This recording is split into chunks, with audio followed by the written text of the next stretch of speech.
Quand le jour se sera, nous courons vers le vide. Nous pratiquons pas la vie chrétienne en vain. Dieu tient le bout du tunnel. Et le bout du tunnel sera lumière. Et une lumière éternelle. Le bout de notre tunnel sera surnaturel. De récompense de la part de Dieu. Dieu tient le présent. Il tient ton chemin futur. Il connaît le bout de ta route. Il sait où il t'amène. Par des promesses claires et précises. Il n'y a pas de tâtonnement en Dieu. Il n'y a pas de tâtonnement en Dieu. Il n'y a pas d'incertitude dans ce qu'il promet. Il n'y a pas de faiblesse en Dieu. Dieu est le Tout-Puissant. Même à travers une faiblesse parfaite, il volera une force parfaite. Dieu de vérité, Dieu de la main, notre sauveur. Il me prendra par la main pour me conduire en terre promise. Oh, quel jour, glorieux jour ce sera. Ce jour arrive bientôt. Il a dit, je viens bientôt. Dans notre conscience, ça sonne vrai. Dans notre conscience, ça sonne réel. La merveilleuse voix au-dedans de nous. Puissant. Agissant. Surnaturel et bien présent, impactant et résultant, efficace et super puissant. Sa merveilleuse voix, la parole que nous avons reçue sincèrement, avec joie, avec empressement, avec dévouement, avec détermination, aller jusqu'au bout. Cette parole est agissante. Nous prions. Dieu Tout-Puissant, nous te remercions ce soir pour le moment de prière et d'adoration, pour requêtes et supplications, nos besoins formulés, Seigneur. Et Jéhovah Jireh était pour vous à chaque besoin, selon la richesse de ta miséricorde. Toi, Dieu qui est riche pour tous ceux qui t'invoquent, il ne fait pas de favoritisme, veillant sur ses promesses et faisant tout ce qu'il a dit. Tu n'as de compte à rendre à personne. Mais tu fais exactement ce qu'il faut faire. Et tu sais mieux faire les choses. C'est toi qui nous appelais et qui prend soin de nos âmes, les nourrit, les protège, les éclaire, les édifie, les perfectionne et les délivre. Tu fais tout ce qui est possible. Exhorte-les maintenant et fortifie-nous puissamment dans l'homme intérieur pour que ta victoire soit notre victoire en toutes choses. Au nom de Jésus-Christ, prions ici. Amen. Nous allons lire la parole de Dieu ici dans la Bible. Hébreux chapitre 4. Exhortation. Hébreux 4, le verset 12. Il y a une vérité connue, il y a une parole d'actualité, une promesse pour notre temps. Dieu cesse de la vivifier. Hébreux 4, verset 12. Car la parole de Dieu est vivante et efficace, plus tranchante qu'il n'est plus quelconque à deux tranchants, pénétrante jusqu'à partager âme et esprit, jointure et moelle, elle juge les sentiments et les pensées du cœur. liloba na Nzambe ezali na bomoi mpe na nguya ezali mpe na moputu koleka mipanga nyonso mipeli epai mibale ezali kotobola kino likabwelo na motema mpe molimo motongi mpe lilongo ezali komeka makanisi mpe mikano na motema. Marc 16 verset 20. Et ils s'en allèrent prêcher partout. Le Seigneur travaillait avec eux et confirmait la parole par les miracles qui l'accompagnaient. Bangompe babimi bakolibi pai nyonso kolompe azalaki kosala na bango elongo elandisi liloba na bilembo bizalaki abila. Et Corinthiens chapitre 5 le verset 11. Connaissant donc la crainte du Seigneur, nous cherchons à convaincre les hommes. Dieu nous connaît et j'espère que dans vos consciences, vous nous connaissez aussi. Bongo awa ezali biso ensomo nkolo liboso na miso na biso tozali kondimisa bato monani polele epai na Nzambe na kolikia mpe ete tomonani polele epai na lisosoli na bino. Dieu bénisse la lecture des saintes paroles. Au nom du Seigneur Jésus-Christ, nous allons adresser quelques paroles d'exhortation. Les derniers temps, nous étions en train de parler de la deuxième conscience avec ces problèmes de vision et songe, leur interprétation. Avant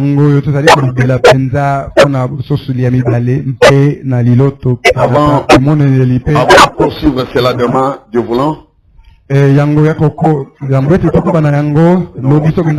rentrons un peu dans la première conscience ce soir. Voyez, notre première conscience. Et pour parler du retour conscient au christianisme du début, au christianisme primitif. Faisons un retour conscient à notre conscience. Retournons à ce christianisme du début. Une parole d'exhortation adressée à chaque frère, à chaque soeur. Faisons retour. Retournons consciemment à ce christianisme primitif, le christianisme du début. Alors, il y avait une manière de faire chrétien d'autrefois. Et il s'agissait avec conscience. Et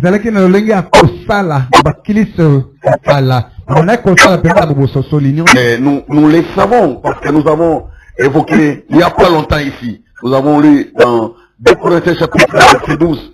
C'est Paul qui parle avec qui représentait leur témoignage, l'expérience. Car ce qui fait notre gloire, c'est ce témoignage et notre conscience. Et nous nous sommes conduits dans le monde. Et surtout à votre égard. Avec sainteté et pureté devant Dieu. Non point avec une sagesse charnelle, mais avec la grâce de Dieu. Mon frère et ma soeur, chacun de nous, retournons à ça. Je lis ça pour vous le rappeler, vous qui venez d'entendre une prédication il y a quelques jours, là-dessus. Notre conduite, partout nous pouvons être, dans le monde entier. En âme et conscience, doit être une conduite dominée par la sainteté et la pureté.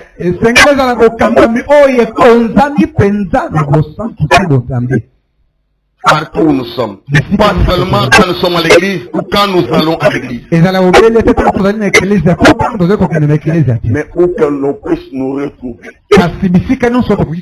Notre comportement, nos agissements doivent être dominés par la sainteté et la pureté.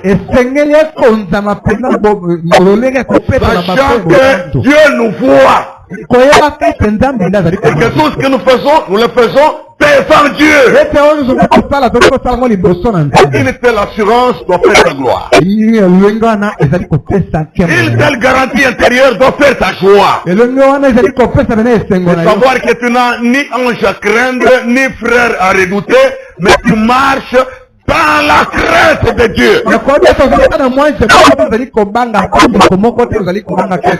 tes actions et tes paroles sont faites devant Dieu. Maintenant, il y a personne qui aura à rendre compte. Et qui est conscient de cela. C'est qu'un jour il comparaîtra devant Christ. Il donnera le compte rendu de ses agissements. Pour donner le compte rendu de ses actions, de ses paroles, de ses comportements, de ses réactions, de ses humeurs, de ses pensées. Nous tiendrons un jour devant Dieu. Est-ce que tu en es conscient? Retournons consciemment à ça. Ne faisons rien pour le faire. Mais ayons la sainteté comme règle de vie. Ayons la pureté comme règle de vie. Comme on l'a vu aussi il n'y a pas longtemps. 1 Pierre chapitre 1 verset 17. Si vous invoquez comme Père, c'est lui qui juge selon l'œuvre de chacun. En favoritisme. Conduisez-vous avec crainte pendant le temps de votre séjour sur la terre.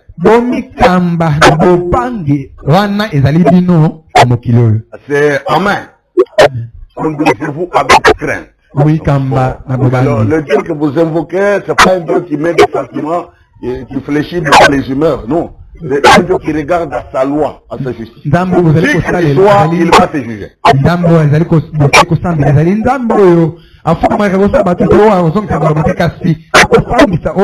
Et la terre sur laquelle tu es placé passera. Le ciel au-dessus de toi passera. Vous le savez que le ciel et la terre passeront, mais la parole du Seigneur ne passera point. Alors, dans Pierre chapitre 3, verset 10 et 11, il dit, les jours du Seigneur viendra comme un voleur. En ce jour, les cieux passeront avec fracas. Les cieux passeront avec fracas. Tu n'as rien à faire pour freiner et empêcher ce jour-là. Ce jour va arriver. La Bible l'a prévu, ça va se réaliser. Il n'y a ni famille, ni tribu, ni société, ni nation, ni pouvoir politique ou législatif ou militaire qui pourrait empêcher cela. Ça va se réaliser. Il est écrit que le jour du Seigneur viendra. Mais qui est celui qui l'empêchera? Il n'y en a pas, il n'y en aura pas. Ce jour-là viendra. Il viendra comme un voleur. Quel sera ton sort, ta situation? Rentre dans ta conscience, rentre en ta main. Sois sérieux dans tout ce que tu fais, et tu répondras pour tout ce que tu fais, pour tout ce que tu dis. Le jour du Seigneur viendra comme un voleur. Et en ce jour, les cieux passeront avec fracas. Et les éléments embrasés de la terre se dissoudront. Et la terre avec les œuvres qu'elle renferme sera consumée. Il n'y a rien qui empêchera cela. Nous en sommes plus proches qu'on ne l'était à l'époque où Pierre était ici. Les événements sont très proches de nous. Les œuvres qui renferment la terre seront toutes consumées. Il n'y a rien qui subsistera. Rien de tout ce que l'homme a réalisé, rien de ce qui existe sera consumé. Et rien n'empêchera cela. Tenez les pourris et sachez que c'est vrai. La parole du Seigneur est certaine. D'ici peu de temps, le monde va graisser les dents. Les hommes seront surpris quand ils seront la proie des flammes et de l'enfer. Personne n'échappera, excepté ceux qui sont gardés dans la parole. Nous devons retourner à cette protection. Que la parole soit ta garde. Que la parole de Dieu soit ton bouclier. Que la parole du Seigneur soit ta sécurité. À tout instant. Non, il dit au verset 11. Puisque tout cela est en voie de dissolution. Combien votre conduite et votre piété doivent être saintes.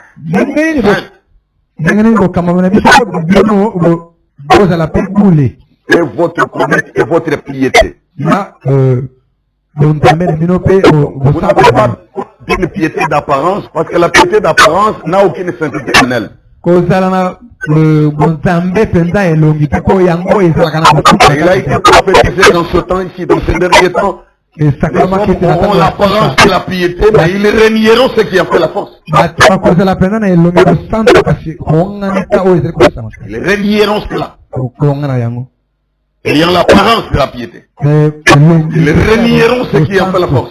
Mais il est recommandé aux chrétiens, à vous qui êtes conscients, à vous qui êtes inconscients, hein? Retournons à ce mécanisme.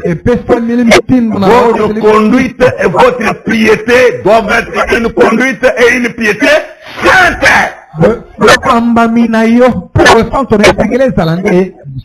Pas du faux semblant, pas une mascarade, pas du trompe-l'œil.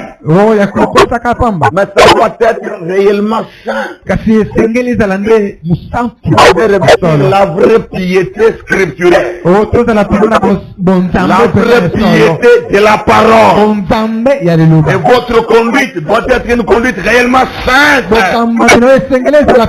Qui ne laisse ni confusion, ni son confus, ni amalgame sur votre passage. Il ne laisse entre vous ni incrédulité, ni méchanceté. Vos actions et vos réactions doivent refléter la foi totale à la parole.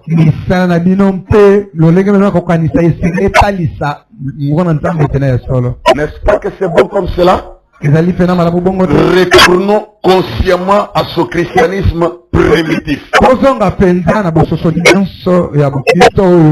Frères et sœurs, retournons avec conscience. Et dans notre conscience. Pour faire les choses non de manière inconsidérée, superficielle. Mais comme de responsables devant rendre compte.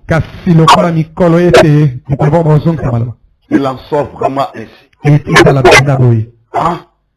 Nous devons prendre cette conscience. C'est très important. Quand le Seigneur a quitté la terre et il a confié l'évangile à ses disciples, dans Marc 17, 16 au verset 20, nous l'avons lu là. Ils s'en allèrent prêcher partout. Ils ne sont pas allés se faire, ils ne sont pas allés se vanter, ils ne sont pas allés parler de l'église, ils faire la promotion de certains ministères. Ils s'en allèrent prêcher partout. Et le Seigneur leur a dit, allez, partez de la création, prêchez la bonne nouvelle à tout le monde. Non pas aller faire la promotion des ministères. Vous écoutez, c'est son ministère que vous devez saisir. Non, non. La parole elle-même. Voyez là, là où les pronomistes sont tombés. Ils se sont accrochés à la promotion du ministère des prophètes. Et année après année, leur grande préoccupation, c'est de présenter le ministère des prophètes. Et les franquistes sont tombés dans la même idolâtrie. Tous leurs acharnements et leur doctrine spéciale, c'est Matthieu 4:45. Il faut la promotion de cet homme-là et puis ce n'est que lui qu'ils vont faire recevoir aux gens. Et si vous n'êtes pas connecté à ça, vraiment, si vous n'êtes pas connecté, les connexions, bruit, connexion. Ce n'est pas l'ordre que le Seigneur a donné. Il a ordonné de prêcher l'évangile. Le frère Branham dit que prêcher l'évangile, ce n'est pas distribuer de la littérature. Mais aller démontrer la puissance de la parole. D'où viennent que les gens aujourd'hui, parlant du message de restauration, et tout, ils sont plus préoccupés par d'autres histoires, d'ordre purement religieux, que par la mission principale, la commission principale que le Seigneur a donnée à l'église. Il a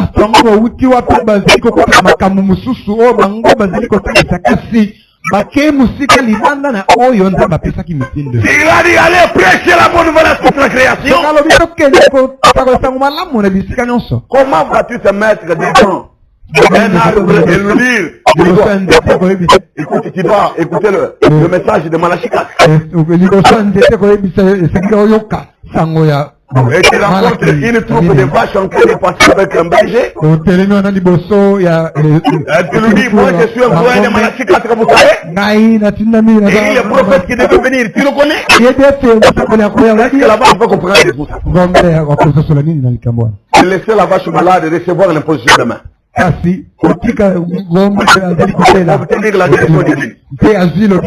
la mer au poisson, comme les petits poissons dans l'eau. Ils expérimentent ces choses, ils sauront que Dieu existe. Ils sauront que l'évangile est une réalité. Et l'ordre de Marc 16 sera confirmé. Nous ne prêchons pas la bonne nouvelle seulement aux humains pour en faire une démonstration de la sagesse. Mais il nous faut la grâce de Dieu pour démontrer la puissance de Dieu. C'est ça la préoccupation de l'église. Et voilà, ils s'en allèrent prêcher partout. Et le Seigneur travaillait avec eux. Là, nous aimons. Confirme sa parole. Par les miracles qui accompagnaient sa parole.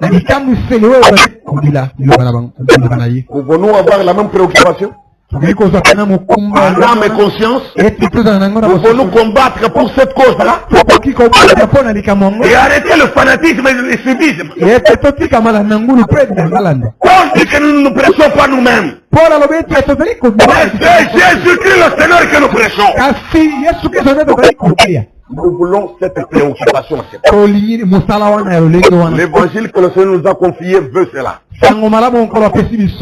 Alors, ne nous détournons pas du but pour aller dans des débats stériles, des débats religieux. Des débats de positionnement par rapport aux êtres humains, par rapport aux serviteurs de Dieu. Mettez l'accent principal sur la chose principale. Et Dieu s'occupera du reste. Quand vous mettez la parole en avant, Dieu est prêt à l'honorer.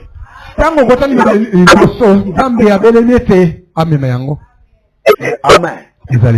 Retournons à ça. Écoutez ce que le frère Branham, parlant de ces chrétiens d'autrefois,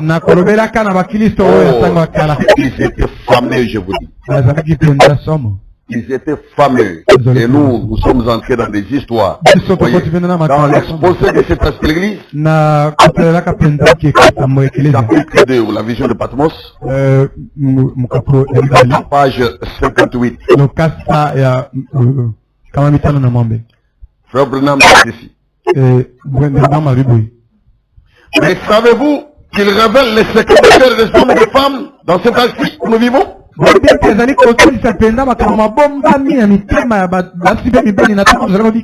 révèle les secrets des hommes et des femmes dans cet âge dans lequel nous vivons. Et savez-vous, là c'est la parole qui promet ça.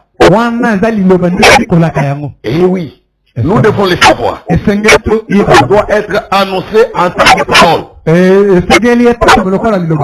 Qui d'autre que celui qui est lui-même la parole pourrait révéler les secrets des cœurs?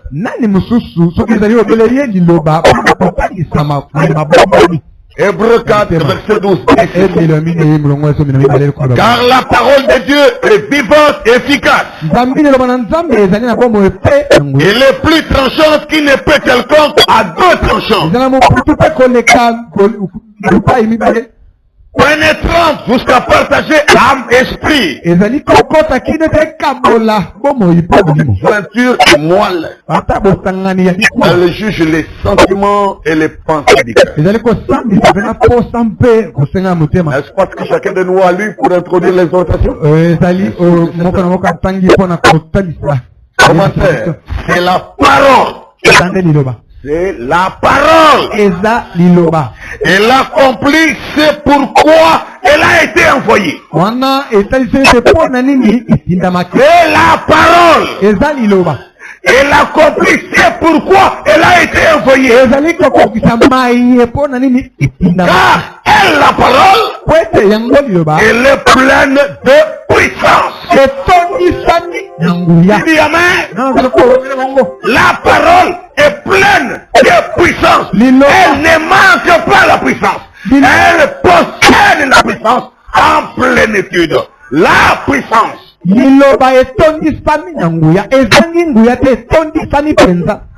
elle vient à toi, c'est toujours plein de puissance. Quand elle vient dans ta vie, c'est plein de puissance. Il arrive qu'elle touche ta conscience, la parole. Elle ne sera pas cette occasion-là dépourvue de puissance. Moi, je crois que la parole est pleine de puissance.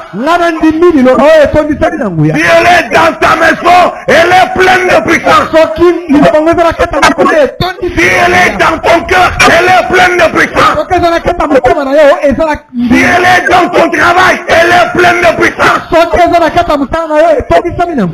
C'est la parole. Alléluia. C'est la parole qui est comme ça. Et je veux que tu portes ce genre de parole. Et sois un porteur de cela. Un porteur bienheureux. Une parole super puissante. Qui accomplit ce pourquoi Dieu l'envoie. Elle confirme en elle qu'elle n'échouera jamais. Elle ne peut à aucun moment rater la cible de la parole. C'est la parole. Elle accomplit ce pourquoi elle a été envoyée. Elle, la parole, est pleine de puissance. C'est le même esprit qui était en Jésus. La parole est de nouveau présent dans l'église. Dans l'église de ce dernier âge. Comme un dernier signe. Pour essayer d'arracher les gens au jugement. Il le crucifie de nouveau. Alors Dieu envoie la parole ayant tous ses effets et toute sa puissance pour essayer d'arracher les gens au jugement. C'est parler de la condamnation. Comme des tisons arrachés au feu. Les tisons arrachés au feu de l'enfer. Pour les arracher de la perdition. Les arracher du monde des ténèbres. Dieu envoie la parole vivante et efficace. Il révèle les secrets des cœurs des hommes et des femmes. Et qui accomplit ce pourquoi elle est envoyée.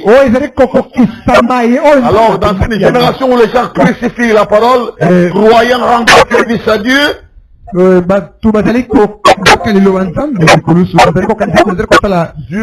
apporte sa grâce aux âmes humbles qui s'humilient. Et apprendre du Seigneur lui-même.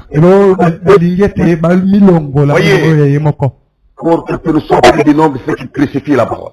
Si on est les églises, vous voyez comment la vérité sur la parole du Père est crucifiée. Elle est combattue. Quand on dit que pour monter à la chair, il faut un appel réel, direct. Elle est combattue.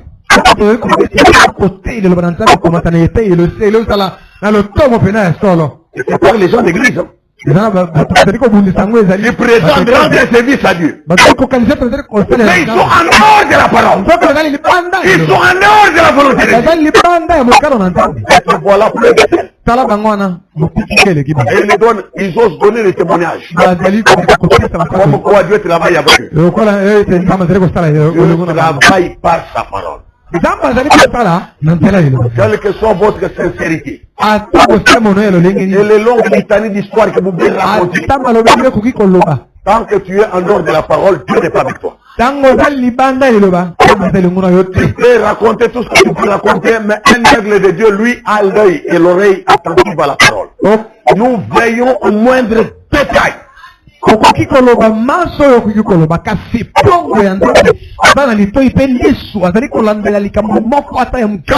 ce qui n'est pas de la parole passera, ça échouera. Seule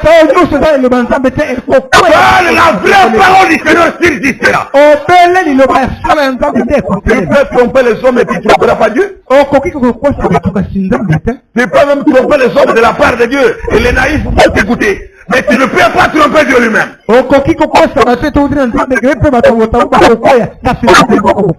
Et souvent on n'arrivera pas à tromper notre propre conscience. Si au moins elle a déjà entendu la vérité. Elle fait la tour d'oreille comme si elle ne connaît pas ça pour ignorer, mais la vérité est que elle va te rattraper.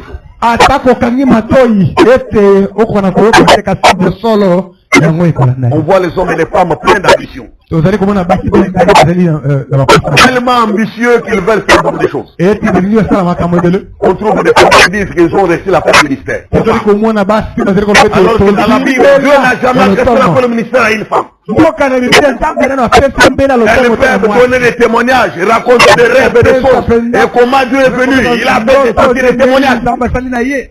En dehors de la parole, ça passera un jour. Vous verrez que la vérité du Seigneur seul subsiste. Toute cette histoire raccordée là, sera jetée dans le feu. Rien de cela ne subsistera. Alors, le règne du mensonge, de la tromperie religieuse passera comme une fumée. Attachons-nous à la parole. Frères et sœurs, attachons-nous à la vraie parole. Ne soyez jamais emballés. Ne vous embrouillez jamais vous-même. Attachez-vous à la parole. Je sais ce que j'ai dit. Ne faites un compromis sur rien du tout. Ne cherchez à favoriser personne. Gardons-nous uniquement à la parole. Amen. Amen. Ceux qui la rejettent, la parole, passent déjà en jugement. Puisqu'ils le crucifient de nouveau.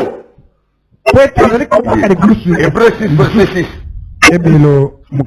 Et ceux qui sont tombés, il est impossible qu'ils soient encore renouvelés et amenés à la repentance. Ils crucifient pour leur part le Fils de Dieu et l'exposent à l'ignominie. Or, Paul a dit que la parole est venue comme une voix, mais aussi avec puissance.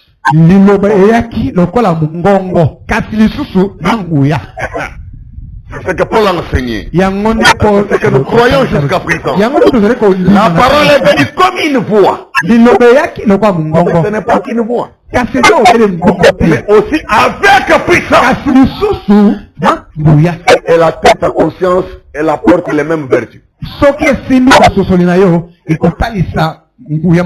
La parole prêchée, c'est démontrer vraiment elle-même.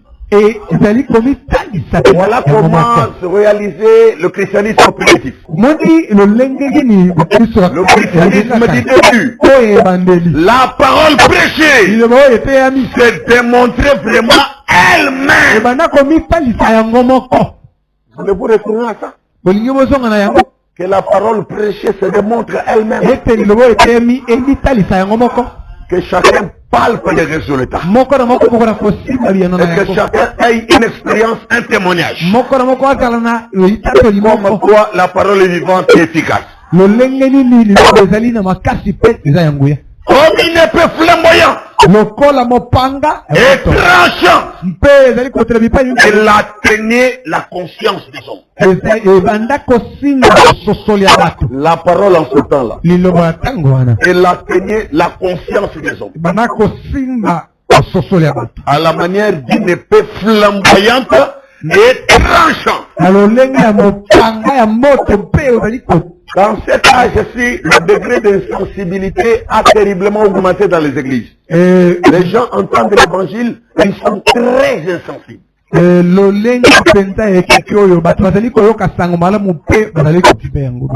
Au point que des consciences qui peuvent être touchées par la parole sont comptées au bout du doigt. C'est une minorité. Ils peuvent être touchés par la parole pour entrer immédiatement dans la sainte présence de Dieu. Après avoir entendu la voix puissante, aussitôt entendu sa voix, les larmes coulent sur les joues sans effort. L'âme entre dans la gloire de Dieu. L'atmosphère autour de la personne change complètement. C'est comme d'entrer dans un autre monde, une autre dimension. Et qu'est-ce qui a propulsé l'âme là? C'est la parole authentique. Aujourd'hui, on a affaire à une bande des hommes insensibles selon la prophétie. C'est Timothée 3 qui a dit qu'ils seront déloyaux, insensibles, irréligieux, déloyaux, calomniateurs. La génération de 7 ans. On dit insensible. On n'est pas rien, ce sont de réalités. Mais c'est dans cette génération que Dieu envoie un message de restauration. C'est dans cet âge que Dieu a décidé de déboucher tous les canaux. C'est glorieuse pour l'épouse. Dieu aura des bases d'honneur malgré l'insensibilité communautaire. Et si aujourd'hui vous entendez sa voix, n'endurcissez pas votre cœur. Ramenez-les flexibles. Ramenez-les humbles, dociles. Voulez-vous? Gloire au Seigneur. Paul a dit que la parole est venue comme une voix, mais aussi avec puissance. La parole prêchée s'est démontrée vraiment elle-même. Comme une épée flamboyante et tranchante. Elle atteignait la conscience des hommes. La conscience. La parole atteint la conscience. Au point de soumettre la conscience à la volonté du Seigneur. Au point de prendre le contrôle de votre conscience intérieure. C'est ce que fait la parole au commencement. Et doit faire la parole maintenant encore. Êtes-vous d'accord? C'est ce que la parole doit faire. Toucher la conscience des hommes. Et comme le bistouri du chirurgien, il enlevait les maladies et libérait les captifs. Cette parole du Seigneur, à la manière du bistouri d'un chirurgien, la parole a enlevé les maladies et elle libérait les captifs. Ça aussi, ça doit se faire mot à mot. La parole doit enlever les maladies parmi nous. La parole doit libérer les captifs. De tout ce qui captive les esprits, les âmes des gens.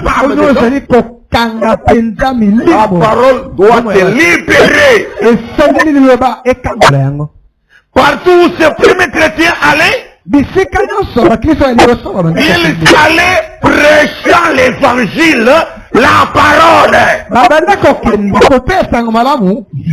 Et Dieu confirmait cette parole par les signes qui l'accompagnaient.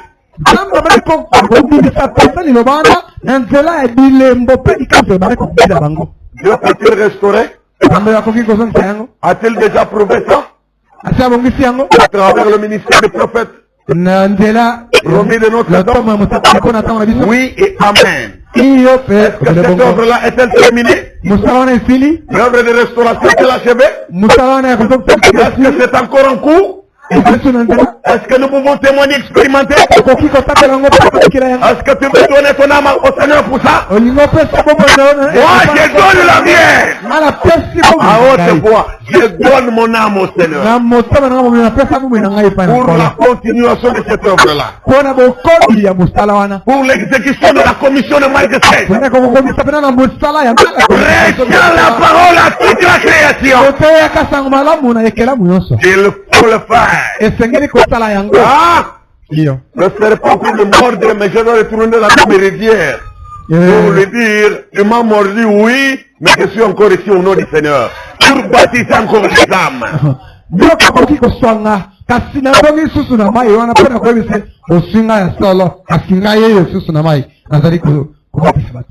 Voyez l'évangile prêché à la création.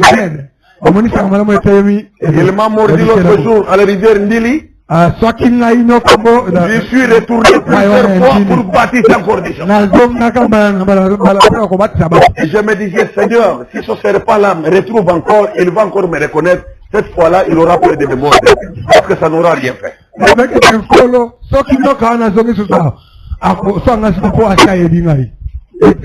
Ça n'aura servi à rien. Parce que je ne vais pas arrêter le service de Dieu à cause des caprices du serpent. Hein? Je veux continuer à travailler pour Dieu. Je veux obéir à l'ordre de mon Créateur. Le serpent peut faire ses manœuvres. Il peut te mordre. Et moi je vais retourner encore. Je suis encore vivant. Et je continuerai à travailler pour ton Créateur. Que tu le veilles ou pas, cela ne change rien. C'est la volonté de Dieu au-dessus de celle des créatures. Partout où ces premiers chrétiens allaient, ils allaient prêchant l'évangile, la parole. Et Dieu confirmait cette parole par les signes qui l'accompagnaient. Les malades étaient guéris. Les démons étaient chassés. Nous les chassons ici à l'église. Et ils parlaient de nouvelles langues. C'était la parole en action. Cette parole n'a jamais failli dans la bouche des chrétiens qui croient. Jusqu'à présent, c'est ainsi. Dans ta bouche aussi, tu es la même parole. Et la parole dans ta bouche ne faillit jamais. Est-ce que tu as atteint ce niveau-là? Où le verset dans ta bouche ne faillit jamais.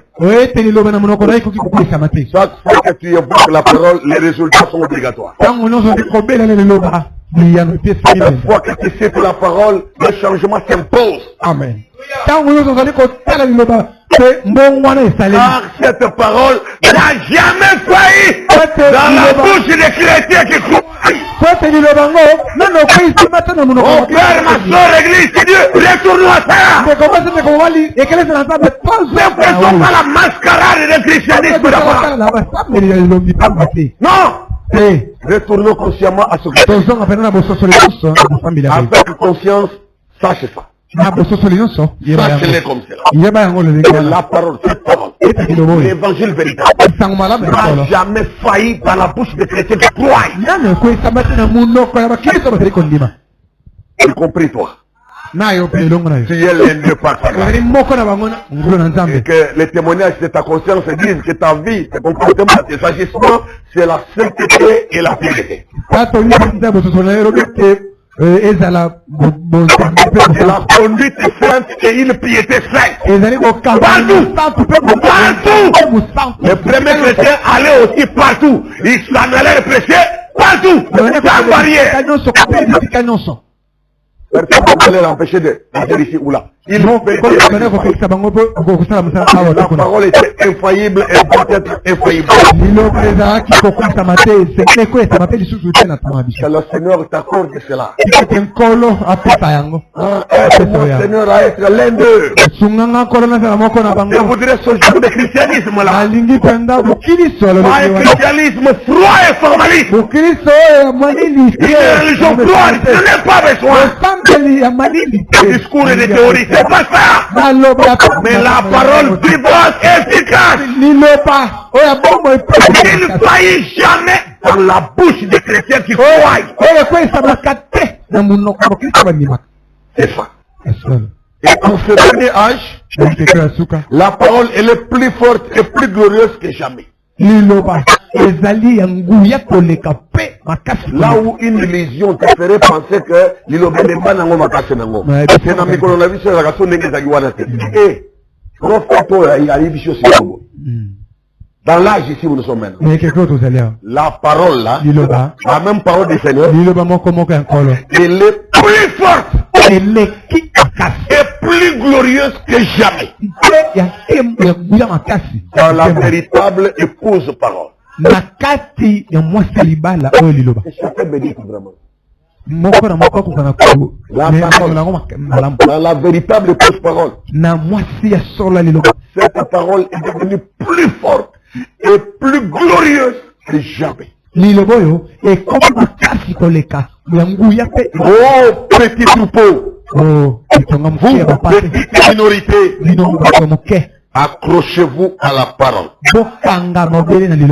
Que votre bouche et votre cœur en soient remplis. Et un jour, Dieu vous donnera le royaume. Petit troupeau, accrochez-vous à la parole. Que votre cœur et votre bouche en soient remplis. Et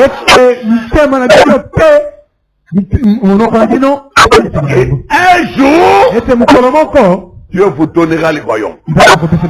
Crois-tu la promesse? Ne crains pas petit troupeau, car la volonté de ton Père est de te donner le royaume. Mais comment? C'est à travers la parole. Ici dans Écoutez sa voix. Prêché en 1958, le 7 octobre. 1958. Paragraphe 68 et 71, les deux. Paragraphe 68. Oh, dit-il, ça pourrait être de la télépathie. Ça pourrait. Hein? Ça pourrait être ceci ou cela. Mais qu'en serait-il si Moïse avait dit? Dites donc, je me demande si c'est un démon là dans les buissons. Moïse n'a pas posé de question. Il a entendu la voix. Si vous dites, oh, ça doit être ma conscience qui me dit cela. Non, la voix du Seigneur a attiré la conscience des gens. La même parole aujourd'hui atteint également la conscience des hommes et des femmes. Pour délier les captifs, pour enlever les maladies. Et la parole passera aux actions. Ne la réduisez pas à la télépathie. Ne l'assimilez pas à votre propre conscience. La parole doit venir pour imposer le royaume, la volonté de Dieu. Si vous dites, oh, ça doit être ma conscience qui dit cela. Si vous êtes un enfant de Dieu, vous saurez que c'est sa voix. La voix du Seigneur est différente de votre conscience. Cette voix est une autorité suprême. C'est une merveilleuse autorité. C'est votre créateur qui entre là. Et qui parle et tourne au-dedans de vous. Moi, j'aime savoir. Voyez ça? Le frère Branham en a expérimenté. Il faut en expérimenter. Oh, si vous êtes un enfant de Dieu, vous saurez que c'est sa voix. Il est écrit, les brebis entendront ma voix. Les brebis entendent ma voix. Elles le sauront. Vous n'allez pas confondre la voix du Seigneur avec votre conscience. Votre conscience, c'est votre conscience. Mais la voix du Seigneur, c'est sa parole puissante. Elle entre et touche votre conscience. Comme au jour du commencement. Il en sombrement ici. Par exemple, c'est 31.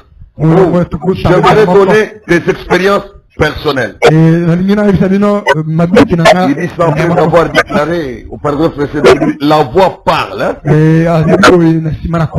J'ai entendu une fois. La voix parle. Il dit, oh, j'aimerais donner des expériences personnelles. Et combien vous aimez donner des témoignages personnels? Peut-être lui dit comme un figurant. Mais ça n'est pas bien.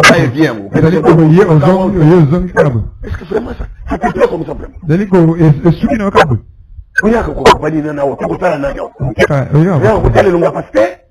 Est-ce que le nom est un ennemi spécial? C'est juste un homme comme toi. Nous voulons expérimenter ici. Branham dit, j'aimerais donner des expériences personnelles. Et combien vous aimez vous aussi donner des témoignages personnels? Beaucoup d'entre vous, les hommes et les femmes, qui avaient entendu sa voix. Je me rappelle l'avoir entendu quand j'étais un petit garçon là dans les montagnes du Kentucky. Et je pensais que c'était un oiseau perché sur un arbre. Mais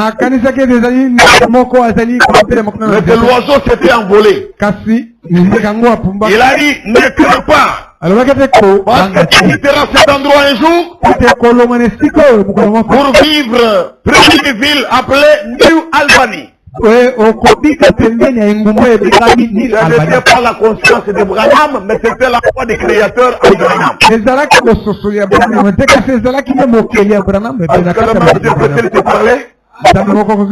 À travers l'évangile et aussi une autre façon surnaturelle, il est Dieu.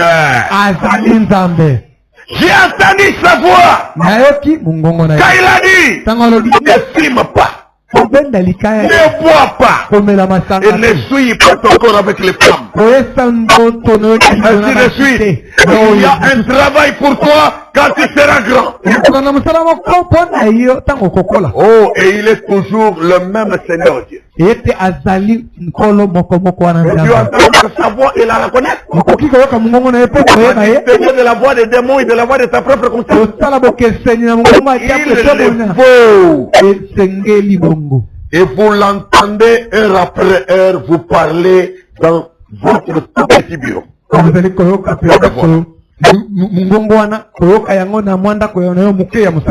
votre tout petit bureau, vous l'entendez heure après heure vous parler. Et dans votre salle de prière, heure après heure, vous entendez cette voix vous parler. Est-ce que c'est le cas pour vous? Voyez ça? Et voyez sortir devant l'auditoire pour parler ouvertement devant les gens. Elle était rare au temps de Samuel. Elle est plus rare aujourd'hui. Car les visions ne sont pas fréquentes. Pierre a entendu une voix. Et cela a transformé toute sa théologie. Il est allé droit vers les gentils qu'il croyait être une bande d'illettrés proscrits. Mais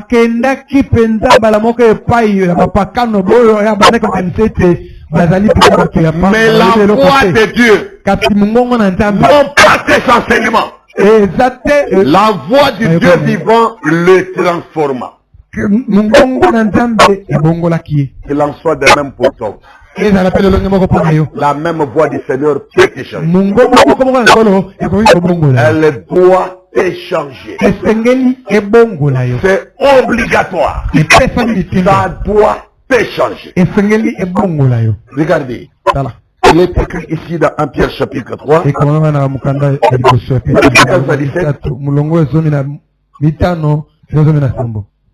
Mais sanctifiez dans vos cœurs Christ le Seigneur.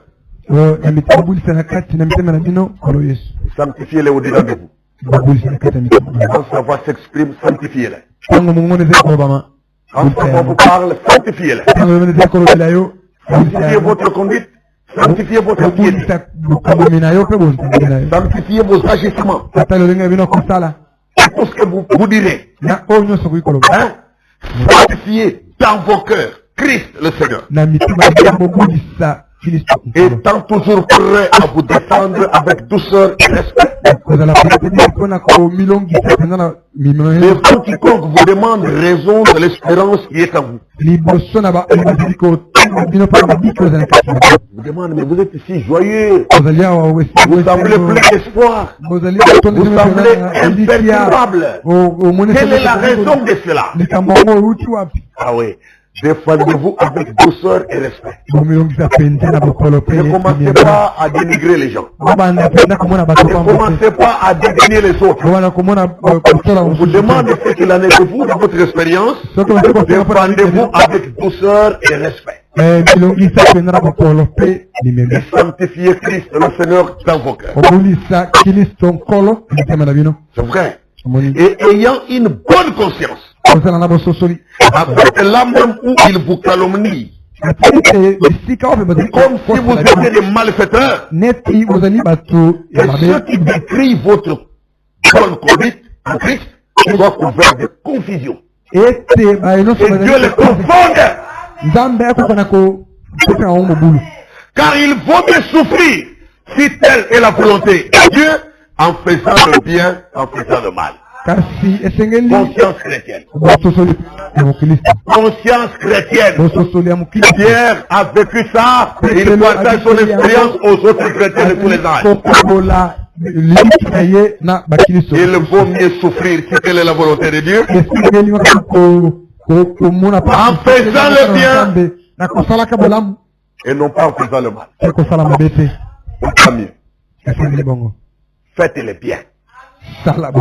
Continuez à agir avec bonne conscience. Et quand on vous demande le sujet de votre joie,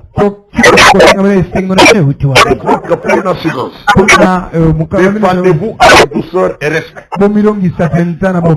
Amen. Espérant que Dieu pourra faire en sorte que ceux qui doivent vous connaître, sous votre véritable angle du jour, vous connaissent vraiment.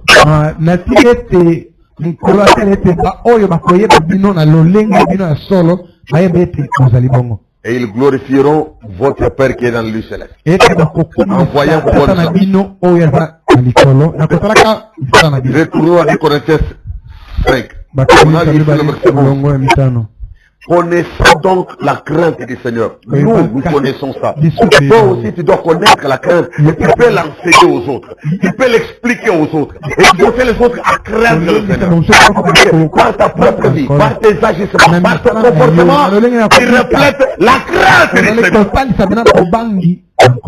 Il faut que chacun de nous s'engage comme ça. Connaissant la crainte du Seigneur, nous cherchons à convaincre les hommes.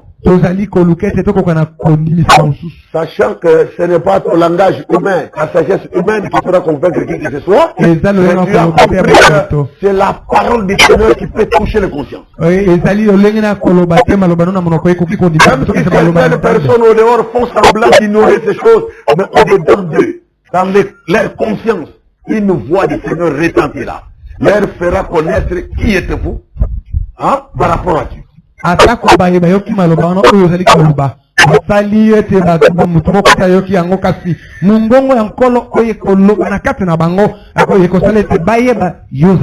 Connaissant donc la crainte du Seigneur, nous cherchons à convaincre les hommes. Que ceux d'entre vous qui connaissent la crainte de Dieu s'appliquent aussi à ça.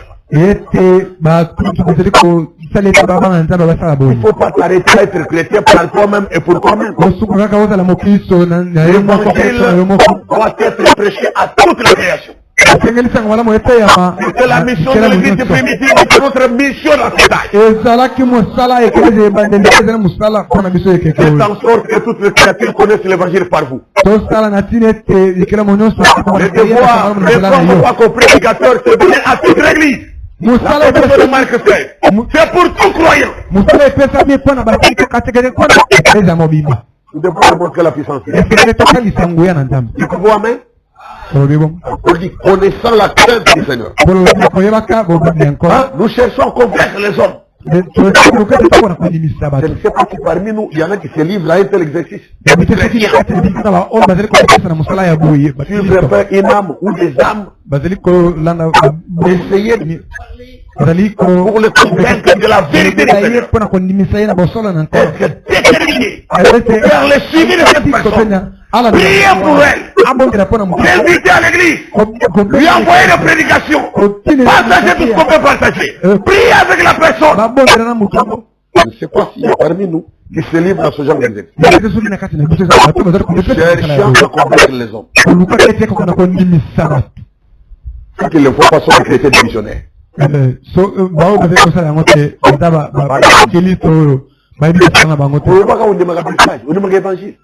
Tu ne cherches à convaincre des personnes. C'est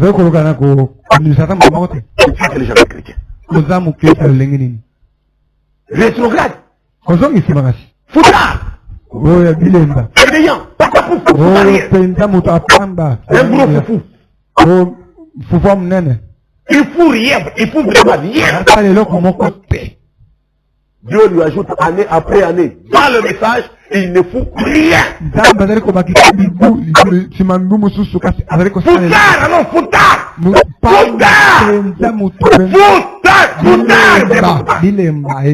En fait, alors lui là, lui ne cherche à convaincre personne. Or nous avons ce devoir sacré. Nous qui connaissons la crainte de Dieu. Nous qui avons la crainte de Dieu. Nous qui marchons dans la crainte de Dieu. Nous devons chercher à convaincre les hommes. Nous devons aller vers eux. Partager nos témoignages. Comme frère Branham, il aimerait donner des témoignages personnels. Comme vous aussi. Combien vous aimeriez donner des témoignages personnels? Même si nos soeurs ne vont pas prendre la Bible pour prêcher, mais votre vie, vos témoignages, votre langage, votre conduite, avec des prédications qui doivent convaincre les gens à changer, à se repentir, à se convertir.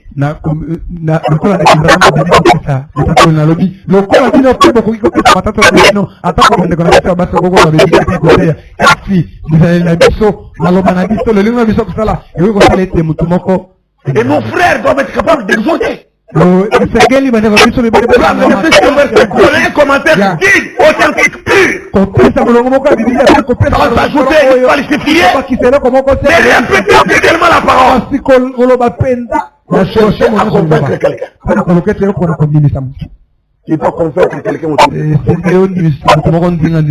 Il faut pas que si des missions, j'ai essayé, je n'ai pas fait. Continue à persécuter. Continue à persécuter cet âme-là. En toute occasion favorable, nous disons quelque chose. Faisons quelque chose. C'est vrai. Il faut être positif. Il faut être persévérant. Il faut être déterminé. Les chrétiens d'autrefois étaient comme cela. Et la parole dans leur bouche ne faillisse jamais. Retournons consciemment à ce genre de mécanisme. Connaissant donc la crainte du Seigneur, nous cherchons à convaincre les hommes. Dieu nous connaît. Amen. Avec assurance, avec orgueil, mais avec assurance. Dieu me connaît. Et parce que Dieu me connaît, j'ai le courage de parler à quelqu'un d'autre, cherchant à convaincre.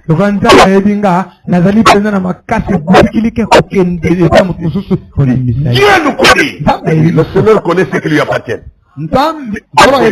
On l'ajoute, et j'espère que dans vos consciences, vous nous connaissez aussi. Même si au dehors, vous pouvez nous nier. Même si d'apparence, vous pouvez nous renier.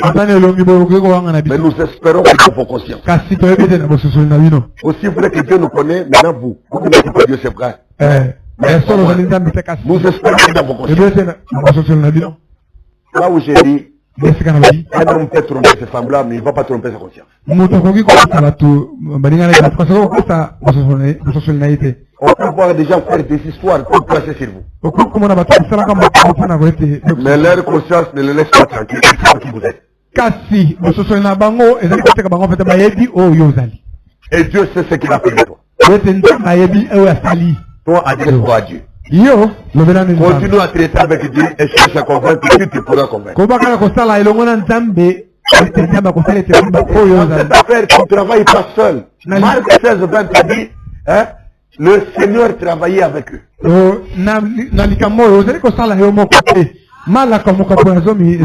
dont la parole est pénétrante.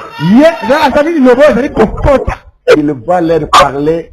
Si leur première conscience n'entend pas, savez-vous que Dieu, ton Dieu là que tu sers, est capable de toucher leur deuxième conscience?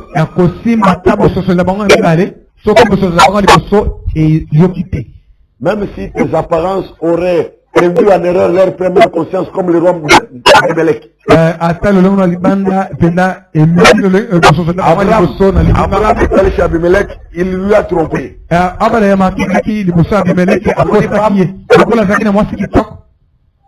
Il a dit là, mais écoutez, qui était là? Oh, c'est ma soeur.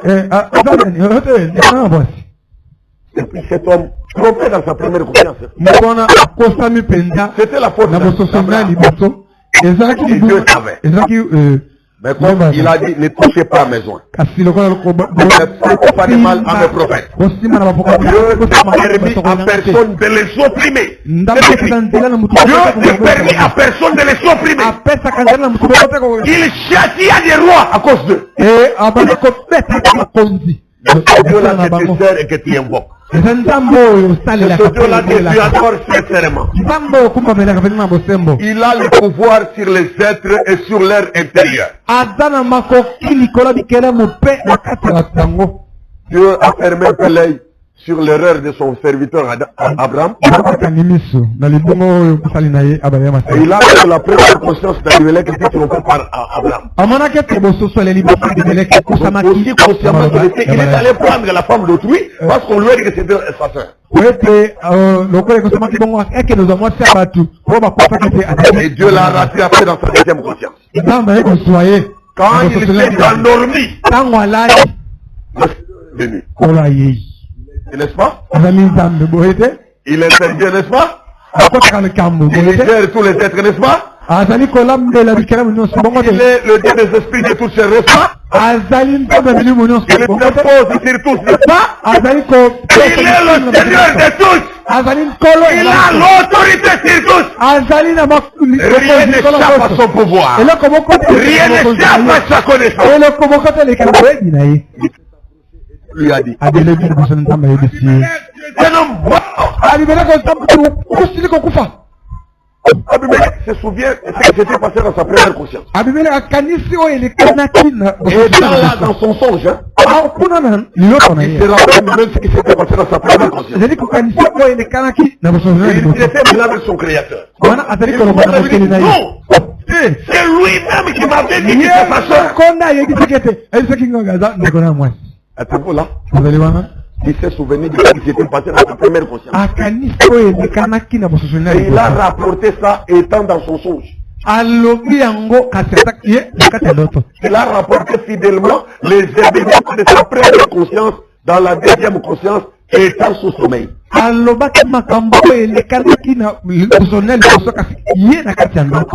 Et Dieu a reconnu. Pourquoi ce n'est pas vous que tu la touches? Restituez la forme de mon cet homme, car il est propre père. Et qu'il prie pour toi. Il s'est réveillé. Donc la deuxième conscience est inactivée. Quand il s'est réveillé, il s'est souvenu de ce qui s'était passé dans sa deuxième conscience. Et il s'est mis à agir d'après les événements qui s'étaient produits dans sa deuxième conscience pendant son songe.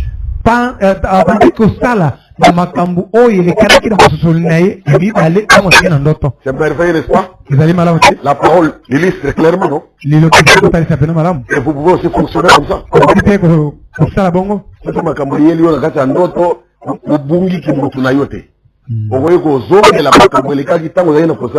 tu t'es éveillé, rapportez fidèlement tout ce qui s'est passé. De l'autre côté,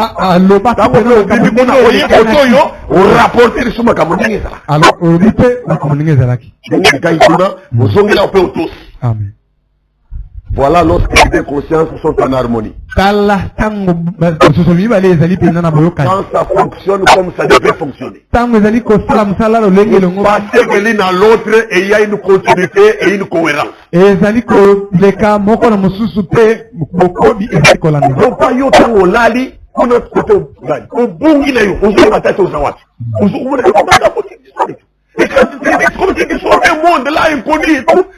Non. Il faut que ici là.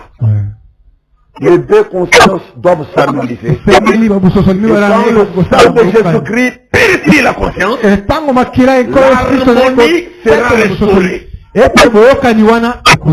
deviendrez cohérent en vous-même. Que vous soyez endormi ou éveillé, c'est toujours vous. Vous êtes vous. Voulez-vous? Est-ce que c'est possible? Oh. Il ne faut pas vouloir rester à l'état où tu es là. Il ne faut pas rester comme ça. Il faut évoluer. Ta conscience doit être purifiée par le sang de Jésus-Christ. La parole du Seigneur doit toucher ta conscience. La voix puissante doit retentir dedans. C'est l'autorité merveilleuse et suprême. Vous aimez? Retournons à ce Christ. Le roi Abimelech avait la crainte de Dieu. Vous voyez comment les choses se sont passées. Quand il s'est réveillé, il a retourné la femme d'Abraham. Parce que Dieu lui avait dit dans son songe. Dieu lui était apparu là. Il a parlé et l'homme a retenu parce que c'était bien lui. Il n'était pas dissolué en lui-même. Les gens qui étaient là dans l'Ancien Testament, sous le sang des boucs de taureau, on a pu avoir de telles réalisations. Que ferait le sang de Christ? Que vous êtes sous le sang. Vous continuez à vous souiller dans des songes. Les mauvais rêves.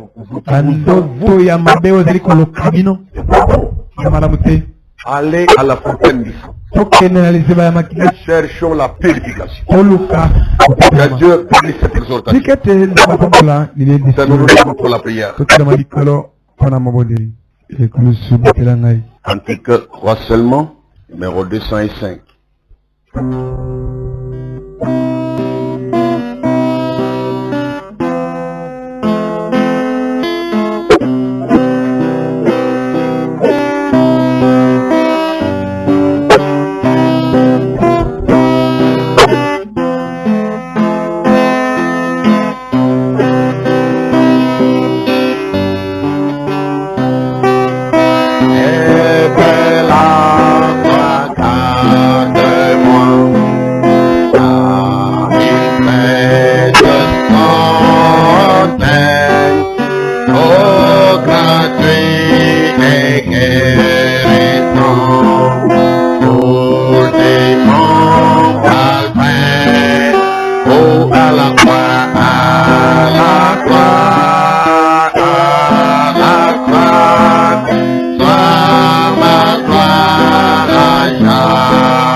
chacun des mots de prière. Au lieu d'avoir la foi par la connaissance, ayons la foi du cœur. Au lieu de vivre dans une illusion du rétablissement de toutes choses. Illusion. Retournons au christianisme du début. Mettons-y notre conscience. Notre vie reflète. C'est parfois très loin de ce que nous devrions refléter. En tant que croyants d'un message puissant de restauration.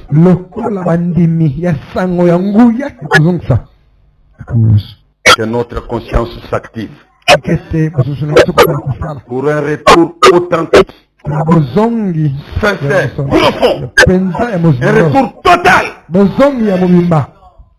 Être comme ces chrétiens du début. Dieu